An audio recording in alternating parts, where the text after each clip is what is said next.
Ndagusuje kandi nkwifurije ibihe byiza wowe ukomeje gukurikira gahunda n'ibiganiro bya Nunu Lover TV.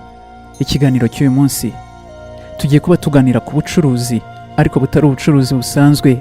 Turibanda ku bucuruzi bw'ingingo, igifatwa nk'icyaha gikomeye na leta zinyuranye hirya no hino ku isi.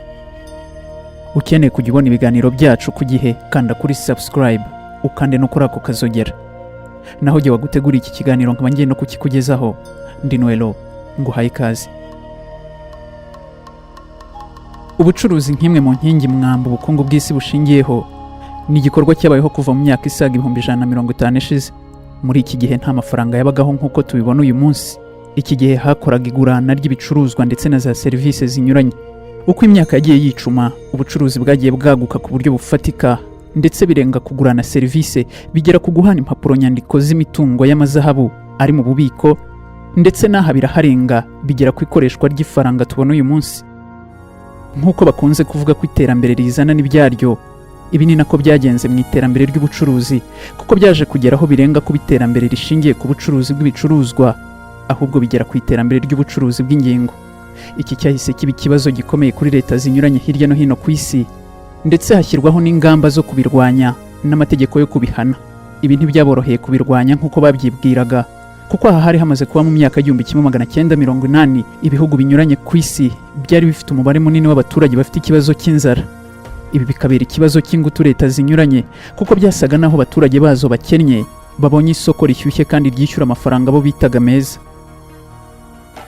Nk'uko byatangajwe n'ishami ry'umuryango w'abibumbye ryita ku buzima OMS, ubu bucuruzi bw'ingingo ni ubucuruzi bubi igihe hari umurwayi ukeneye urugingo rusimbura urwaye yari afite rwangiritse. Iki gihe hakabaho kugurana, ari byo bibyara ubucuruzi. Urwaye agatanga amafaranga, ukeneye amafaranga nawe agatanga urugingo. OMS kandi mu kwezi kwa mbere mu mwaka wa 2020 yatangaje ko muri Leta Zunze Ubumwe za Amerika hari abarwayi basaga 112 bari bategereje guhabwa ingingo. Ubu bucuruzi bimwe mu bihugu bumaze gufata indi ntera, ndetse ihangayikishije benshi. Urugero ni muri Nepal ndetse no mu gihugu cy'Ubuhinde. Ubuhinde ni kimwe mu bihugu byagiye biberamo ubucuruzi bw'ingingo, cyane cyane mu gace kazwi nka Virvikam cyangwa Kidney Village. Ubishyize mu Kinyarwanda ni icyaro cy'impyiko. Aha ni mu majyepfo y'Ubuhinde. Naho mu gihugu cya Nepal ahamamaye cyane ni mu ntara ya Kavre cyangwa Kidney Valley. Nabyo bishyize mu Kinyarwanda bisobanuye ikibaya cy'impyiko.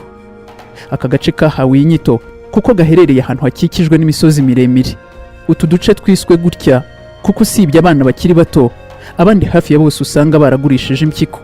Mu yindi nyito, abakora ubu bucuruzi hirya no hino ku isi, Virvikam cyangwa se Kidney Village na Kavre, niho usanga ibihugu binyuranye byo ku isi bifata nk'isoko rusange ry'ubucuruzi bw'ingingo, ibizwi nka transplant tourism.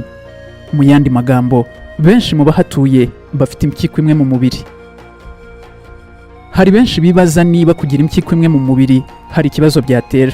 Nk'uko inzobere mu buzima zabigaragaje, kugira impyiko imwe ni ikibazo kandi gikomeye cyane.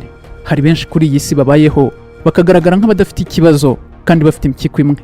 Gusa haba hari ibyago byinshi byo kugira ubundi burwayi mu mubiri buturutse kuri iyi mpamvu. Urugero ni nk'uburwayi buzwi nka proteinuria. Aha wakwibaza uti n'uburwayi buteye bute? Impyiko zifite inshingano zo kuyungurura amaraso, kandi mu maraso haba harimo proteine. Aha rero iyo umuntu afite impyiko imwe, abahanga bagaragaje ko hashobora kubaho ikosa rishingiye ku bushobozi buke bw'impyiko mu gihe ziri gukora igikorwa cyo kuyungurura amaraso, maze proteine zikaba zarenga akayungiro k'impyiko, hakabaho kwivanga mu nkari. Ibi bikaganisha ku burwayi bw'impyiko. Ikindi kandi gishobora kubaho ni uburwayi bwitwa fluid retention. Uku ni ukugira ubwinshi bw'amazi mu mubiri, bitera abafite iki kibazo kubyimba amaguru, ibirenge, intoki, mu bujana ndetse n'ahandi. Ubusanzwe proteine igaragara mu nkari mu gihe umuntu afite uburwayi bwa diabete cyangwa se umuvuduko mwinshi w'amaraso. Mu buhamya bwagiye butangwa n'abaturage batuye muri utu duce, bavuze ko ubukene ariyo mpamvu ituma bafata umwanzuro wo kugurisha ingingo zabo. Aha bavuze ko hari ababiterwa n'ubukene kuko badafite akazi, abandi nabo bakabiterwa n'amadeni baba barananiwe kwishyura, ngo kuko muri aka gace bafite ubushobozi bakoresha uburyo bwo kuguriza amafaranga abakozi babo kugira ngo batazabacika bakajya gukorera ahandi. Aha ngo niho rimwe na rimwe bisanga babuze ubwishyu, kandi bamwe na bamwe batangiye kugera mu kigero cy'izabukuru bagahita bahagarikwa mu kazi kandi banasabwa gusiga bishyuye ideni bari bafitiye abakoresha babo.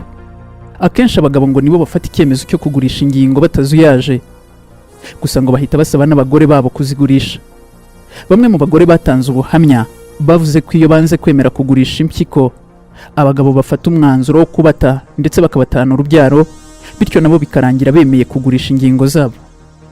Mu myaka y'1987 bamwe mu bagurishaga impyiko zabo bahabwaga amadolari y'Amerika barirwa hagati y'ibihumbi 2,000 ndetse n'ibihumbi 6,000 ku mpyiko imwe. Aya ni amafaranga menshi kuri bo. Iki giciro kikaba cyaragiye kiniyongera buhoro buhoro uko imyaka yagiye itambuka. Bamwe muri abo batanze ubuhamya barimo bicuza ndetse bakanavuga ko byabaye intamenya, ngo kuko icyo gihe harababwirwaga ko urugingo bagiye gukurwamo ruzongera rugakura, ariko ngo nyuma yaha bazaga kumenya ukuri kw'ibyabaye ntacyo bakibihinduyeho. Narababajije nti muriho murankuramo ingingo, barambwira bati oya, ni agace gato turimo gukuramo ariko kazongera gakure.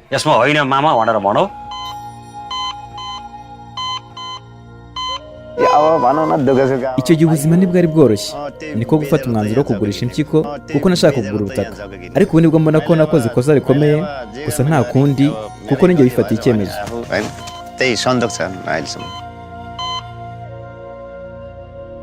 Ni nako ku rundi ruhande hari abumva ko ariko byagombaga kugenda ndetse bakavuga ko icyo nta n'ugomba kugifata nk'ikibazo.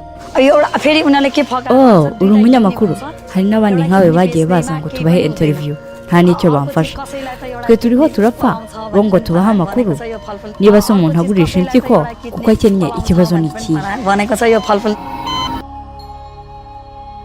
Bamwe mu bagiye bahabwa impyiko nabo bavuga ko rimwe na rimwe bisangaga bariho bakurikiranwa n'amategeko.